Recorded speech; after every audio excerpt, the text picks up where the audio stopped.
Welcome to I dream. నేను Udayasri. Present మనతో పాటు అడ్వకేట్ నాగేశ్వర్ పూజారి గారు స్టూడియోలో ఉన్నారు. మాట్లాడదాం. హలో అండి. హలో అండి. సెలబ్రిటీలకు సంబంధించి, రాజకీయ నాయకులకు సంబంధించి చాలామంది పేపర్లో కానీ, యూట్యూబ్లలో కానీ అంటే ఇష్టం వచ్చినట్లు రాస్తూ ఉంటారు.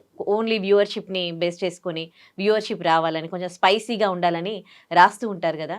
ఒకవేళ అంటే వాళ్ళకు కూడా ఇబ్బందికరంగా ఉంటే వాళ్ళు ఏమైనా కేసులు వేసుకునేవి కూడా మనం చూసాము.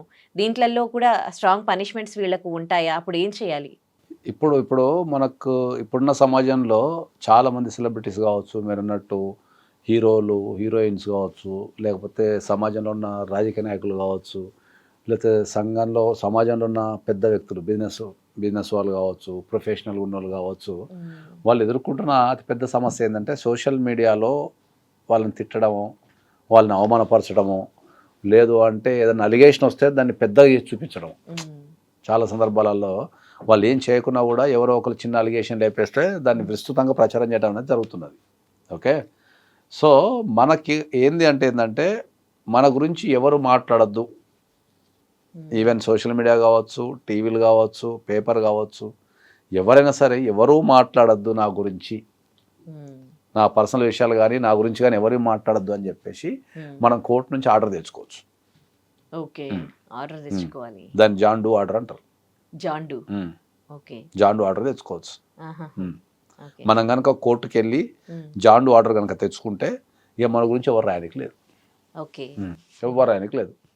ఒకవేళ రాయాలనుకున్నా కూడా వాళ్ళ దగ్గర ఏమన్నా గవర్నమెంట్కి సంబంధించిన ఇన్ఫర్మేషన్ ఉంటే రాయాలి తప్ప ఇక దాన్ని ఉన్నది లేనట్టు, లేనిది ఉన్నట్టు, ఇక ఇష్టం ఉన్న థంబ్నెయిల్స్ పెట్టి ఇష్టం ఉన్నట్టు చేయడానికి లేదు. చాలామంది చేసే తప్పు ఏంటంటే ఈ జాండు ఆర్డర్ మీద చాలామందికి అవగాహన లేదు. ఈ అవగాహన లేకపోవటం వల్ల, దాన్ని వాళ్ళు తెచ్చుకోపోవటం వల్ల, మీడియాని కంట్రోల్ చేసే శక్తి లేకపోవడం వల్ల మీడియాలో ఏది దొరుకుతుంది రాసుకుంటూ పోతున్నారు. ఎవరి స్థాయికి వాళ్ళు దాన్ని ఇష్టం ఉన్నట్టు రాసుకుంటూ పోతున్నారు. దాంట్లో నిజాలు ఎంత, అదంత. ఇంతకుముందేమో మనకు ఒక గవర్నమెంట్ కానీ లేకపోతే సంబంధిత డిపార్ట్మెంట్ కానీ ఒక ప్రెస్ నోట్ రిలీజ్ చేస్తే దాంట్లో ఉన్నది రాసుకుంటుండే. సో ఇప్పుడు ఆ సిస్టమ్ లేదు. వాళ్ళకి ఏది వస్తే అది రాసేసుకుంటారు. అది మీడియా అనేది ప్రజల చేతిలోకి వెళ్ళిపోయిన తర్వాత దాని రూపం మారిపోయింది. ఎప్పుడైతే దాని రూపం మారిపోయిందో అక్కడ నుంచి ఈ కొత్త కల్చర్ స్టార్ట్ అయిపోయింది. సో నేను చాలా మంది చెప్పిన, ఎందుకంటే చాలా మంది సెలబ్రిటీ జాండు ఆర్డర్ అంటే మన గురించి ఎవరు మాట్లాడడానికి లేదు అంతే. సోషల్ మీడియాలో కానీ, టీవీలలో కానీ, పేపర్లలో కానీ మన గురించి ఎవ్వరు కూడా మాట్లాడడానికి లేదు. మాట్లాడితే ఏమవుతుంది అంటే ఎట్లా మాట్లాడుతావు నువ్వు? ఇంకా మాట్లాడి అనుకోండి, వాళ్ళ మీద మాట్లాడితే అప్పుడు డెఫినెట్లీ 2 సంవత్సరాలు జైలు శిక్షకు పంపించే అవకాశం ఉంటుంది. నీ ఛానల్ని రద్దు చేసే అవకాశం ఉంటుంది. చెడుగా మాట్లాడడానికి ఏ రకంగా మాట్లాడట్లేదు. నేను చెప్పిన తర్వాత ఇక చెడు ఏంది, మంచిది. ఇంకా ఇప్పుడు నువ్వు చెడుగా మాట్లాడతావు, నా గురించి ఎవరు మాట్లాడడానికి లేదు అని నేను ఆర్డర్ తెచ్చుకున్నా. ఎవరు మాట్లాడడానికి లేదు, ఎవరు రాయడానికి లేదు, ఎవరు ఏం చేయడానికి లేదు. అన్లెస్ అంటే వాళ్ళ మీద ఎఫ్ఐఆర్ అయితే ఆ ఎఫ్ఐఆర్కి సంబంధించిన విషయాన్ని చెప్పాలి తప్ప, ఆ ఎఫ్ఐఆర్లో ఉన్న విషయాన్ని చెప్పాలి తప్ప వీళ్ళు చిలువలు పొలవలు చేసి దాన్ని ఇటు చేసి అటు చేసి మీడియా ట్రయల్స్ చేయడానికి లేదు.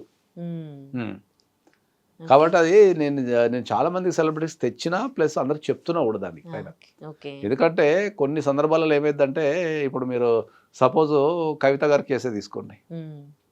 కవిత గారి కేసు లిక్కర్ స్కామ్లో పేరుందని చెప్పేసి చేశారు, అరెస్ట్ చేశారు, రకరకాల రాతలు రాశారు. లాస్ట్కి చూస్తే లిక్కర్ స్కామ్లో ఆమె పాత్ర లేదని చెప్పి కొట్టేసారు. ఇప్పుడు ఆ ఇమేజ్ డ్యామేజ్ అంతా ఎవరు చేయాలా? డ్యామేజ్ అయిన ఇమేజ్ని ఎవరు తిరిగి తేవాలా? కాబట్టి ఏదన్నా ఒక విషయం జరిగేటప్పుడు మనకు తెలిసిపోతుంది. అంటే ఈ విషయం ఏదైనా పాపులర్ అయ్యే అవకాశం ఉంది, లేకపోతే దీనిపైన నేను ట్రోలింగ్ గురయ్యే అవకాశం ఉంది, లేకపోతే దీనిపైన మీడియా ఛానల్స్ నా మీద న్యూస్ రాసే అవకాశం ఉంది అని అనుకున్నప్పుడు మనం ఇమ్మీడియట్లీ కోర్టుకి వెళ్ళి దండం పెట్టేసి, అయ్యా నా మీద ఇట్లా వీళ్ళందరూ రాసే అవకాశం ఉంది, అన్నీ ఆరోపణలు అన్నీ తప్పు ఉంటాయి, లేకపోతే వీళ్ళు నెగిటివ్ రాసే అవకాశం ఉంది, లేకపోతే అసత్యాలు రాసే అవకాశం ఉంది. కాబట్టి ఈ దేశంలో ఉన్న ఏ మీడియా సంస్థ, ఎటువంటి మీడియా సంస్థ అయినా, అది ఎలక్ట్రానిక్ కావచ్చు, ప్రింట్ కావచ్చు, సోషల్ మీడియా కావచ్చు, ఏ రకమైన మీడియా సంస్థని ఈ దేశంలో ఉన్న ఎవ్వరు కూడా నా గురించి ఏం రాయకుండా ఆర్డర్ ఇవ్వండి అని తెచ్చుకుంటే అది మీకు పర్ఫెక్ట్గా సరిపోతుంది. సో అది మన వాళ్ళు ఏం చేస్తారు, అది తెచ్చుకోరు. ఎప్పుడు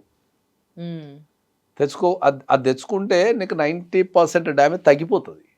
రీసెంట్ గా అనసూయ మీద బాగా ట్రోల్ అయింది కదా, అవును, అప్పుడు ఆవిడ తీసుకున్నారేది? తెచ్చుకోవాలి. అదే చెప్తున్నారు అందరికి. చాలా మందికి చట్టాల మీద అవగాహన లేదు. ఉమ్, వాళ్ళకి చెప్పే వాళ్ళు ఉండరు, వాళ్ళకి సలహా ఇచ్చే వాళ్ళు ఉండరు. ఇది వెళ్ళి తెచ్చుకో అని చెప్పి సలహాలు ఇచ్చే వాళ్ళు ఉండరు. అదే. దాంతోనే అది ప్రాబ్లం అవుతుంది. ఓకే. సో అటువంటి ఆర్డర్ కనుక తెచ్చుకుంటే ఫస్ట్ నువ్వు మీడియా నుంచి రక్షించబడతావు. ఉమ్, దాని తర్వాత నిజాలు ఏందన్నది ఇన్వెస్టిగేషన్ ఏజెన్సీ వాళ్ళు లేకపోతే దానికి సంబంధిత అధికారులు దాన్ని మనకు ప్రెస్ నోట్ రిలీజ్ చేసి చెప్తారు. అది right. Thank you. And for more videos, Please subscribe to iDream. Please subscribe to iDream. Please subscribe iDream. And please subscribe to iDream. For more videos, subscribe to iDream. please like, share, and subscribe to the channel. Congratulations, iDream. subscribe to iDream. Subscribe to iDream. So subscribe to iDream Media. iDream ki iDream team andarki huge congratulations. Please subscribe iDream Media. Please subscribe to iDream. Subscribe iDream. Please subscribe to iDream. iDream అంటే నా కళల channel subscribe చేసుకున్న నోరు తిరుగుతలేదు, మీరైతే గంట గుర్తు కొట్టండి. For more such videos, please subscribe to iDream. Subscribe to iDream. Please subscribe to iDream. Please subscribe iDream Media. Please do subscribe to iDream. Please subscribe to iDream Media. For best entertainment and information, please subscribe iDream. And don't forget to subscribe to iDream.